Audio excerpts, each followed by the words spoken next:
Hi, my beautiful angels. How is it going? Welcome to your week, the 3rd of April, all the way through to the 9th of April, 2023. Take a really deep breath in with me. Let all of it go. Got a massively productive week ahead of us on the 3rd. On Monday, Mercury, your ruling planet, moves into the sign of Taurus. And it'll also be squaring Pluto in Aquarius on the same day. So this day, Monday in particular, might be one of those days where you really begin to, think quite deeply about the future, where you want to invest your time, your money, your energy, what it is that you want to grow. And I feel like with Mercury moving into the sign of Taurus also, this is potentially an increase in your money, in your tangibles. It's a really good time to start saving. In the 9th house, this is looking at, money situations and what it is that you can do to increase the such. So, on the 5th, there is a full moon in your 2nd house in the sign of Libra. And this is, of course, a bit of a clean out time. Virgo, you do that really well. So it might be time where you're cleaning out the remnants of stagnating emotions, traumas, feelings, etc. The trick here is to kind of cultivate some sort of balance between your work life, that me versus we kind of energy.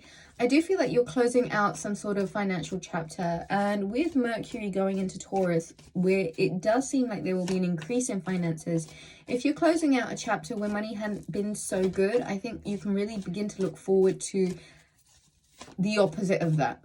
More so an abundance mind frame than anything is really important in this time.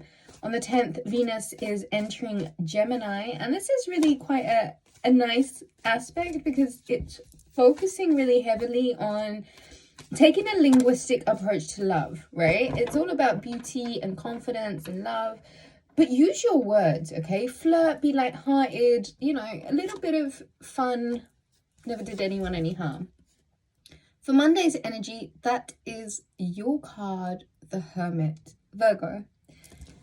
I know that quite recently, I love this card. I just love looking at this image and knowing that that's what reflects Virgo. For me, it transcends so many superficial things in life. Just the depth in this card and the energy that you get from it. You have that lamp. That lamp, in certain contexts, is an analogy for God. So where we see the Hermit holding his lamp, it's almost as if he is spreading God's light around him. The funny thing with light is it has the ability to reach places where we may not even intend for it to go. But that's the power. You might be in a really self-reflective kind of place right now. And what is being asked of you is to kind of not worry about what you're doing, all the efforts that you're making, all of this deliberate conscious effort to do. Kind of trust that sometimes the power and the effect of your energy is reaching places without you even knowing. There is this energy of being supported by God. And so on Monday, if you're really willing to just be very honest and very truthful in a wise Hermit Virgo kind of way, you will begin to understand that a lot of the things that might have been surrounding you in life don't mean anything. There is a greater, deeper meaning, purpose, function to life, to you.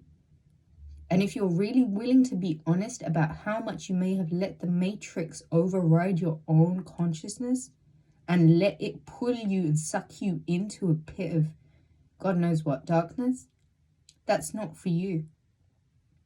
You're being asked to reignite the flame. You're being asked to illuminate in the way that only you can.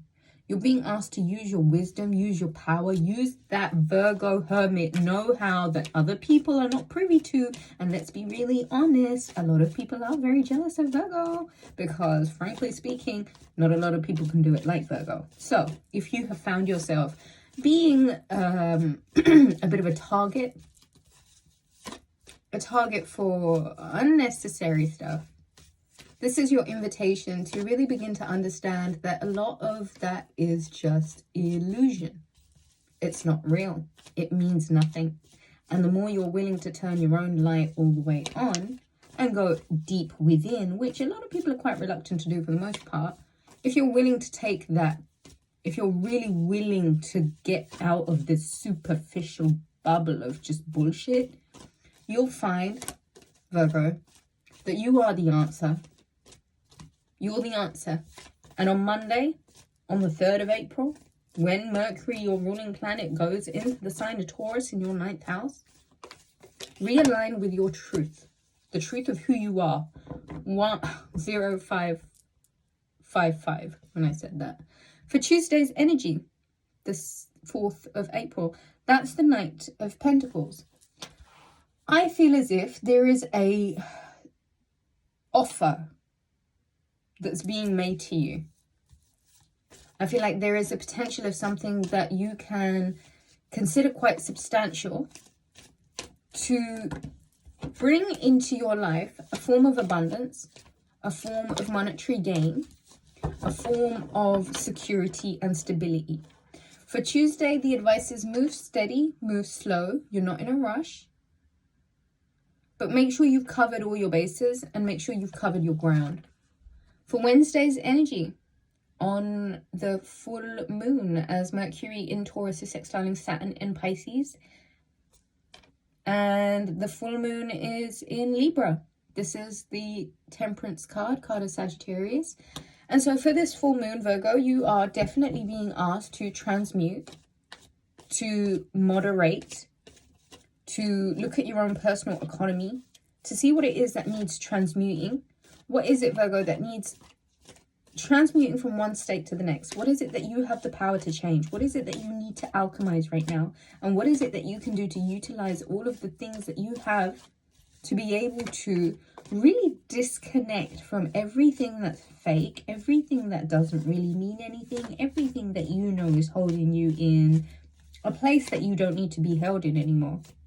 This is about going to a brand new level of consciousness, Virgo. And I think that you will perhaps understand that by letting this matrix seep its poison into your bloodstream, it's only going to cause you delay in the true happiness that your soul is seeking.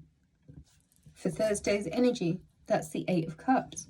This is an emotional walking away from. Virgo, I feel like you finally had enough and it's time to move on. There's something else out there for you that's a lot more emotionally satiating. And you know what? You've been given the green light. You got the green light. Make the move. Go. Because if you're willing to connect with yourself on a level, that means that you are not allowing anything that's not real, anything that's held you hostage, anything that's not been true. If you're allowing yourself the energy to detach, if you're allowing yourself some adventure and a bit of faith in yourself, if you're allowing yourself to progress and move forward in a direction that you know you may not have been in before, but you're going to find what's missing. So Virgo, what is missing? Let's focus on that. What is it that you really want? For Friday's energy, that's the Wheel of Fortune. As Venus in Taurus is sextiling Neptune in Pisces, this is a really nice day. It's a dreamy aspect. It brings love vibes. It brings good energy. It's asking you to kind of put yourself out there and have the best day. The Wheel of Fortune is suggesting that there is a change of energy.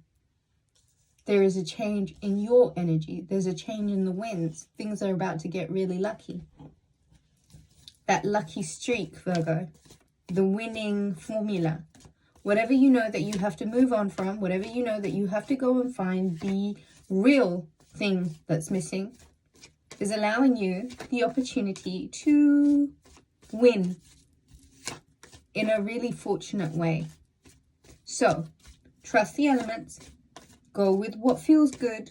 Your gut instinct. If you have a feeling about something and you know it's not right, listen to that. 1001 on the clock when I said that. For Saturday's energy, the 5 of Cups and the World card. You are closing the doors on something that you know was just not emotionally satisfying. There is a much needed perspective shift, and where one door closes, another one opens, and so a brand new chapter begins on Saturday. And you have the absolute right to close that door firmly behind you and push forward in a direction that means that you are very much acknowledging your strengths, what you have, what you've got going for you, and what you know that you can rely on, which may well be yourself. If there has been some sort of emotional loss, please know that it wasn't a loss. Those cups were full of poison, not good for you anyway. What you have with you is you and a brand new door, a brand new fortunate door that's going to open up for you. Please alchemize and transmute any bit of your energy that is not reflective of this Hermit. For Sunday's energy, that's the Page of Cups and the Judgment. You have a decision to make about a proposal, an invitation, an emotional outreach. This is it.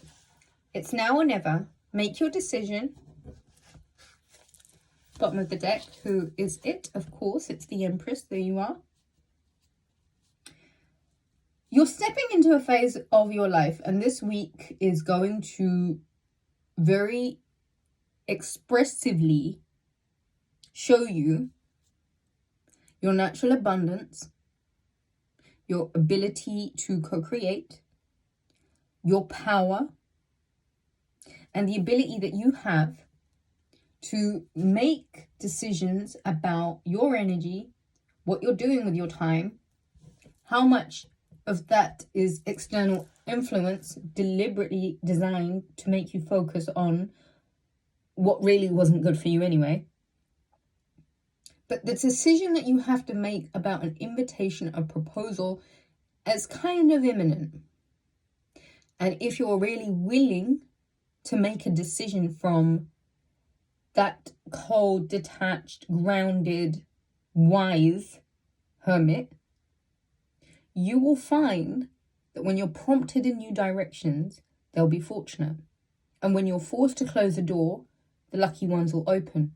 When you're being asked to transmute, it's asking you to come back to your original self. Half the work's already done. The rest is for you to figure out. If you enjoyed the reading, do give it a thumbs up. Book a reading at rubyreadstarot.com. Have a good week.